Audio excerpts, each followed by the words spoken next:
Hey, it's John Lee Dumas of EO Fire, and it's the Entrepreneurial You, the show for dedicated and passionate Caribbean entrepreneurs seeking daily inspiration, brought to you by author, speaker, and award-winning entrepreneur Heneka Watkis-Porter. You must be prepared to ignite.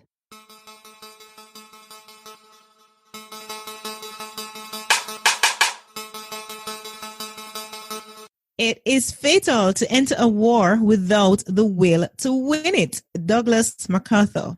Greetings, everybody. How are you doing, my peak performer? Welcome to episode 114 of the Entrepreneurial You podcast. I'm Heneka Watkis-Porter. Today's episode is with speaker, trainer, and author Brigadier Sushil Bhasin. Sushil has training and speaking experience of 34 years in the Indian Army and 14 years in corporate.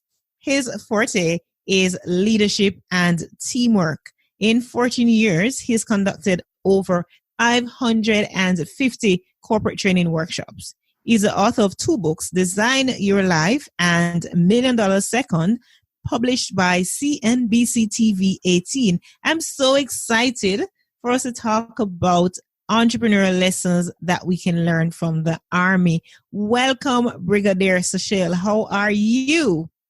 Thank you very much, Heneka. I'm very fine, and I'm so excited to be having this conversation with you today. Absolutely. Do you have any Jamaican friends? Yes. You didn't have to hesitate at all, right? Because we make very good friends here in Jamaica. Yeah. All right. So we are going to be talking about the entrepreneurial lessons that the Army can teach us. Give us a little background into your journey as an Army veteran. So I had a fascination for the Army right from the time I was a small child. At the age of 10 years, I joined the Sainik School. Sainik School is the military school. So I did my schooling from class 7 to class 11 in a military school. And thereafter, I went on to join the National Defense Academy. I served the Army for 34 years. And in these 34 years, I have really found every minute of this Army life to be exciting. It was full of challenges. It was not very easy, but it was fun. It was fun because there was never a dull moment. There were always movements. There were tasks to be done. There were challenges which were tough. And I think we really, really enjoyed them. The Indian Army also, as compared to many other armies of the world, gives you some real life experiences because we have a live border. And that makes it quite different from many other armies. So, and we have borders which are in the mountains, in high altitude. I've been deployed in the deserts. I've been deployed in the jungles. So we have different types of terrain, and that makes it even more challenging, as also a lot of variety, a lot of adventure. So that is the background. I had joined the infantry, which is the fighting arm of the Indian Army. But later on, for some medical reasons, I had to transfer to Army Service Corps, which is the logistic arm of the Indian Army, where we are responsible for supplies and transport over to the Army. You know, my peak performers are perhaps going to be thinking, so is it India the only country that I've ever been? Because I talk about India so much, and I've traveled extensively around the world, but India has left an indelible mark on me. And each time I, speak with somebody that is from India, has Indian background or something, and even in Jamaica, because we have a rich heritage of having Indians as part of our culture. But I do get excited about India and its people. And, having been there for two months, India really did grow on me. So I'm really excited, and biasly so today to speak to you, Sushil, about the Indian experience and the Army. So you mentioned about the challenges that you faced as part of being in the Army. Now, what are some of those challenges? And we're going to be linking those to entrepreneurship, because we know that there are many lessons that the Army and you as a veteran can teach us today. Okay, so one is that, this term VUCA came up, volatile, uncertain, complex, and ambiguous. So the army life is really, really volatile. It is very uncertain. You don't know what's happening the next moment. And in our peacetime, when there's no war on, the challenges are primarily on the movements. I have in 34 years done about 12 tenures, which means I've been, on an average, I've been moving about once in less than 2 years. So you pack up your bags, your household with your children, you move to another place. Schools is a challenge, finding education for them, finding a house. Most of the times when we went to a new place, we had to stay in a single room in the officers' mess till we found a house. So these were the type of challenges, both logistically, that means at the domestic front, as well as on the professional front. Professional front for me, challenges were the variety of work we did. For example, in ASC, sometimes you're in a supplies unit, sometimes you're in a transport unit. The work in transport unit is entirely different from that in a supply unit. Then in the transport unit, we also have animal transport. Now, not many armies even know what animal transport would mean. So when we use animals for transporting our weapons, our equipment in mountains, in those areas where mechanical transport could not reach. So we have done that. Then we have air dispatch, we have catering. So a whole lot of different services. Every 2 years, when you're moving from one role to another role, it was something like a new learning, new experience, new challenges. All right. So let me ask you then, Sushil, was it a situation where these things came up, whatever it was, whether it was on the domestic front, as you call it, or in terms of the profession? Did you see them, or were you trained to see them as problems, or rather than challenges that, something that can be overcome? How were you trained to look at these issues that arise? Did you notice that in our conversation so far, I never used the word problem? I only use the word challenge. Okay. So even in my corporate training, I do a little exercise with my participants. They close their eyes. They go to an imaginary computer in front of them. They go and highlight the word problem and they shift delete. Not delete, shift delete. There's nothing called problem. Take it as a challenge. So I have had an obstacle course in my camp, and I named it the challenge course. And I told people, the moment you address a problem as a challenge, it gives you positivity. You feel like overcoming it. So treat an obstacle like an enabler, not like an obstacle, not a hurdle, not something is going to stop you, not something that, so if I am unstoppable, no obstacle can stop me. So let me call it a challenge. So it boils down to mindset. In fact, Sushil, there is absolutely no word as problem in my vocabulary. I've actually eliminated that word because it changed, and I really believe that being an entrepreneur has enabled me to do that, to just eliminate that word. Because when you, as you rightfully say, when you think about a problem, immediately so many things go off in your brain that are negative. When you see it as a challenge, then you begin to think solution, because with every challenge, there is a solution. As Marie Forleo says all the time, everything is figure-outable. Very good. Yes, so true. Absolutely, absolutely. You talk about the the challenge course. Liken that for us in terms of entrepreneurship, and speak to some of our entrepreneurs that are listening right now, and see how we can juxtapose that and bring the lesson home to an entrepreneur who is listening and maybe going through a very rough time, because we know the entrepreneurial road is a very lonely one, and it can be very it's very lonely. Not can be. It gets lonely at times. So my mind straightway jumps to the recession of 2008. While most entrepreneurs, most companies, big companies were struggling with recession and were laying off people, were having very, very tough problems. There were many entrepreneurs who took advantage of that and turned their businesses into profitable businesses because they treated the recession as an enabler instead of an obstacle.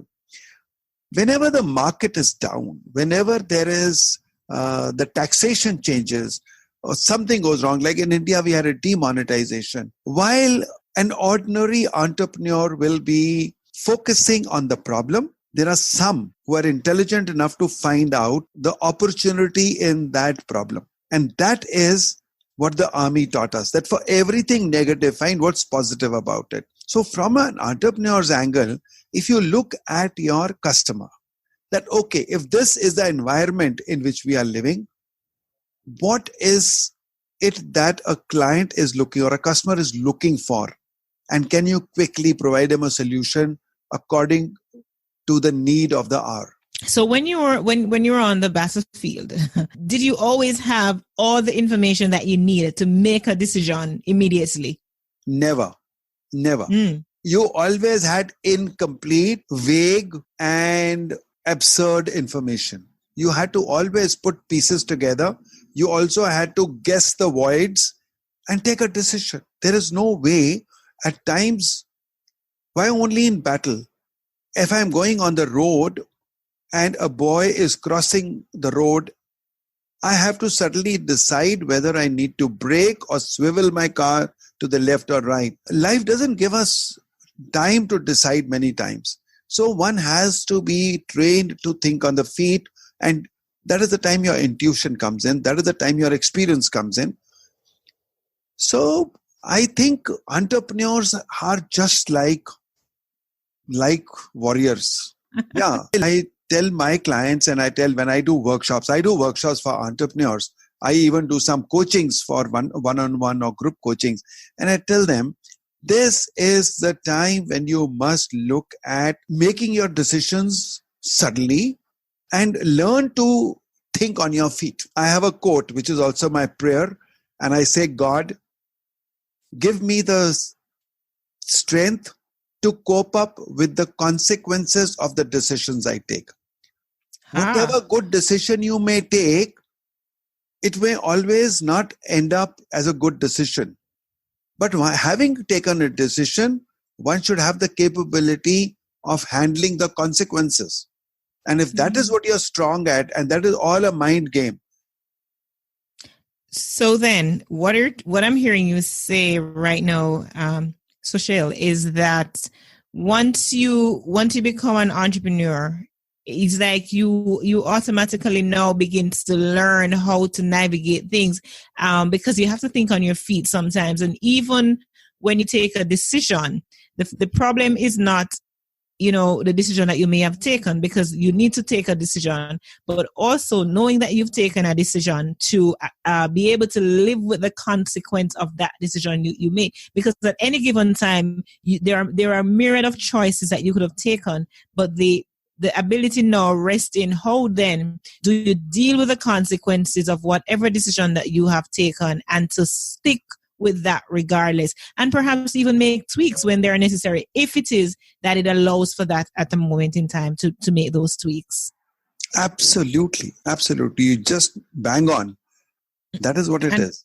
And then we go into now leadership, because I'm also hearing you talk about leadership, although you've not yet necessarily mentioned the word by name. But being a veteran in the army, you had to lead. I mean, you don't get to brigadier if you've not been a leader, right?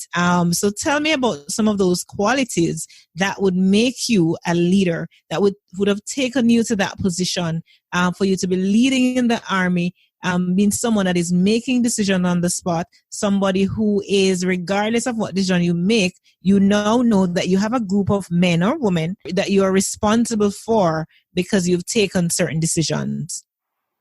Absolutely. Good. So from the time I joined the army, you become a leader right on day one, because we start with something called a platoon, which is just 30 people.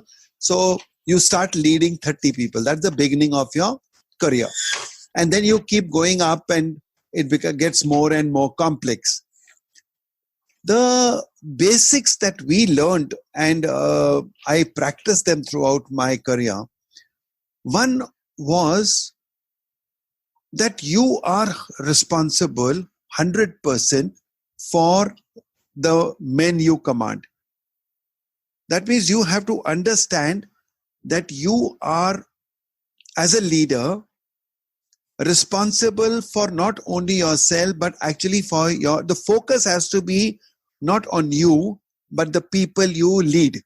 They are your focus. They have to achieve their aim. They have to be successful. So the moment your leadership is focused outwards and not inwards, it will always be successful. So that is one point. Second thing is leading by example. That was one thing which I thought was very important, very important. Are you advocating things? Can you walk the talk? Can you set an example and be a role model for people? That is what I would consider as one of the top requirements of a leader. The third thing I thought was communication. That was, even today, after so many years and also teaching leadership in the corporate world, I find if the leader is not able to communicate his vision, his instructions, his mind clearly, he will never be able to get the results. And communication is not talking. Communication is listening more than talking. Are you listening to people? Are you getting the feedback? Are you understanding their point of view, or are you only trying to push your point of view? So these 3-4 things are probably, one could go on to many, many leadership qualities that you need to have. But these, I thought in my life, were most important. Mm-hmm. So look outwards. So, and even for entrepreneurs, we create products and we create services.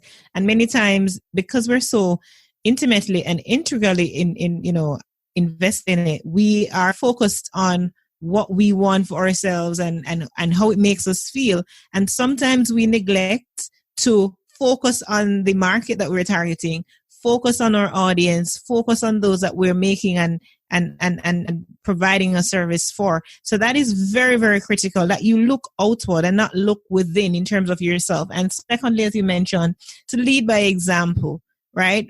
Especially now when it's all about business for a cause, right? Social, there must be some social elements in your plan as you're looking on your entrepreneurial journey. Then how do you communicate that? Communication is absolutely critical. So like you mentioned, Sushil, there can be a myriad of other things that you could say, but these 3, I believe that they are absolutely critical. And so we can move on from right there. We talk about leadership. We talk about, having all the information to make decisions or not. We talk about the challenges and some of the other things we've mentioned before that a veteran can teach entrepreneurs. Now let's move on to the team and batting for your team. And you mentioned that, as you enter the army, you start with a platoon of 30 or so people, and you are a leader in terms of your position and also in terms of just you being there and would have developed certain skills. You're a leader from the get-go. Talk to us about your team, batting for your team and looking out for your team and being selfless. One, of course, is the empathy, that you understand people's concerns. The whole team is with you. That means the purpose is clear. Many times a leader is unable to explain or motivate people with clarity on what is the purpose of the team and what are they trying to achieve. So there has to be absolute clarity in what we stand for, why we are doing what we are doing. This why is very important. So once your team understands why, then how becomes very simple. The leader's mission statement has to be clear. Of course, we won't have time for it today, but I, in my presentations, talk about the 26/11 terrorist attack in Mumbai. In 72 hours, 200 people searched about 1,000 rooms and not a single casualty. How did they do it? When 2 people went into searching a room, they had nobody to take orders from, no supervision. But there was one mission statement given by the leader very clearly: no civilian must die, no terrorist must be left. That's it. Simple. Nothing complicated. Once the ultimate mission. So I am saying, even in corporate world, does your team know exactly what you're looking for? Do they know what you stand for? What is the purpose? What is the mission? And if we in a company, in an organization, in a team, know what we stand for, and we know why we are doing what we are doing, the team will fall into place. The second thing I feel a leader has to do, and he can't do without it, is build trust. Trust is like glue, like the Fevicol, which keeps the team together. And the moment that trust breaks, the team starts breaking away. Third thing, I talk very, very highly, or I mean, that's my personal view, that commitment. You have to be very, very committed to the cause, to the team, to the organization, and also to yourself. So these 3-4 things in a teamwork are, I think, make a lot of difference. Of course, communication is important, coordination is important, but nothing like the main fiber of the team being built up by the leader, understanding the team, the empathy, and like I said, you develop trust, you build commitment, and if these things are okay, I think the team will do wonderfully well. And one more point, the team strength depends on the strength of the weakest member. So it's a job of the team to take the entire team along, and the bottom line is, how good is your weakest member? So like the strength of a chain is decided by the strength of the weakest link, the strength of a team is decided by the strength of the weakest member. So, or why first and the how second. It's important to build trust. Commitment is important. And it's also important for us to understand where our weakest link is, because as they normally say, and you alluded to earlier, that a chain is as strong as its weakest link. And so it's very important that we understand, we assess where our weakest link is and buffer that link so that we can all be strong together. There's just so many things that we can talk about. I mean, we can talk about efficiency and time management. Again, other lessons I believe that the Army can teach us as entrepreneurs. But let's talk about for entrepreneurs, because we like to go after the big picture and we like to make those, big wins. But I know there is something called debriefing that happens in the Army, right? And talk to us today about the debriefing process and why it is important. Is it just another routine, or is it something that serves a purpose? No, it's not a routine thing. It can't be taken as a ritual. Debriefing is a process of actually doing a post-mortem and getting two things very clearly out of it. What was it that we did very well, which we must repeat in future? What was it that we could have done better? And what are the lessons we have learned, which we will apply in any future task? Now, these three things have to emerge very clearly and documented and recorded for future. So it becomes essential to go through these three questions very deliberately.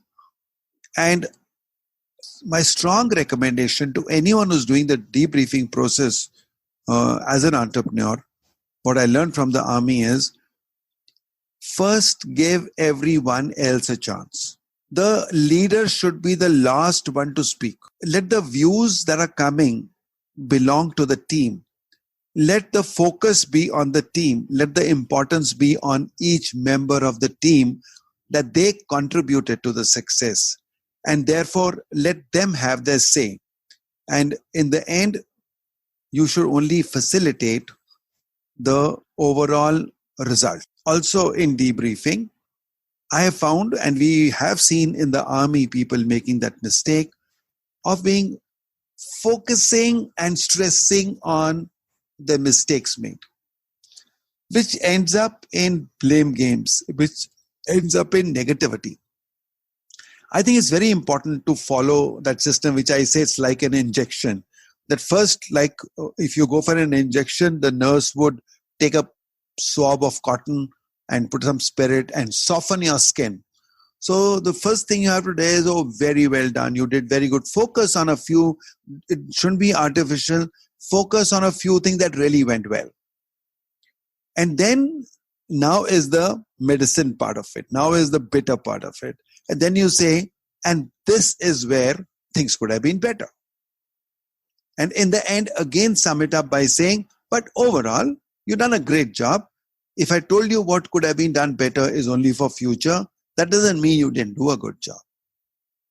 So that the emotional angle and the morale of the people is kept intact, and they're not given a feeling that they were all mistakes made. But while saying this, I also say that if things have really gone wrong, then a leader should have the moral courage to call a spade, be even ruthless. And, I've learned something in my staff college. A good leader should be very humble, should be very human, but must have a streak of ruthlessness. When it is required, it must be applied. Absolutely. That's a good point in which we can end. And we're going to ask you at this point, Brigadier, to simply leave your final thoughts after you've done that. You can share how my community get in touch with you to even follow up on this discussion after they've listened to the podcast. But if you permit, I want to tell you something which I've just spoken a few days back in my TEDx talk. Absolutely. Go right ahead. And that is also related to the book $1 Million Second. So I want to share a story which gives you the importance of what a leader does in terms of time and how important is time. So here is a story of a young captain who met me in a train, and he was telling me what happened when he was in the Kargil war. So after we have captured an objective and after the bombardment and all has actually damaged the target quite a lot, then we finally do the mopping up operation, in which if anyone is left who's not still killed or survivors, you handle them. So he says, I was stealthily moving around and looking for any survivors, and suddenly from nowhere, somebody comes and appears in front of me. And lo and behold, it's an enemy captain standing right in front of me within 1 yard with his gun pointing to me. And so was mine pointing to him. And a thought came to my mind that now only one of us can survive. And that one will be the one who pulls his trigger first. There's no time to think. There was no time to deliberate. There's no time to ask for advice. It was a split-second decision. It required action. I pulled the trigger and the man died. He fell on his feet. And a deadly thought came to my mind. So what if he had pressed the trigger just half a second earlier? Then I would have been lying in his place and I would have been crying like what he's doing right now. And lying down on the ground, what do you think that man must have been saying? How I wish I pulled the trigger half a second earlier. That is the importance of time. That is the decision making that you have to do in the army. You can't deliberate. Every time there will not be time for us to do it. So this book, $1 Million Second, has covered a lot on the importance, relevance, and value of time. I want to tell people to be consciously aware of the value of time and know that every day has only 86,400 seconds. And once they are gone, they're not going to come back again. Have you made the best out of it? And so for entrepreneurs, that's how important it is. Like, we have to make some split-second decisions at certain times. And it's important that we are always getting ourselves in gear so that when it comes on to making those split-second decisions, that we're ready and we make the right decisions. Very interesting points of which you can end. I'm going to ask you right now to leave your contact details, Sushil, so that we can get in touch with you further. Okay, so I have a website which is www.brig, Brig, Sushil, Sushil Bhasin, BHASIN.com. On my website, I have a blog. I am there on all social media, on Facebook, LinkedIn, Twitter, and everywhere. The handle will be generally Sushil Bhasin. Telephone number is 91 is the India code, and the number is 99-870-82135. Thank you so much. My guest today, my peak performers, has been Brigadier Sushil Bhasin. Brigadier Sushil, it has been a pleasure. Thank you so much. Thank you, Heneka. I've really enjoyed the conversation, and I look forward to being in touch with you again and with your listeners.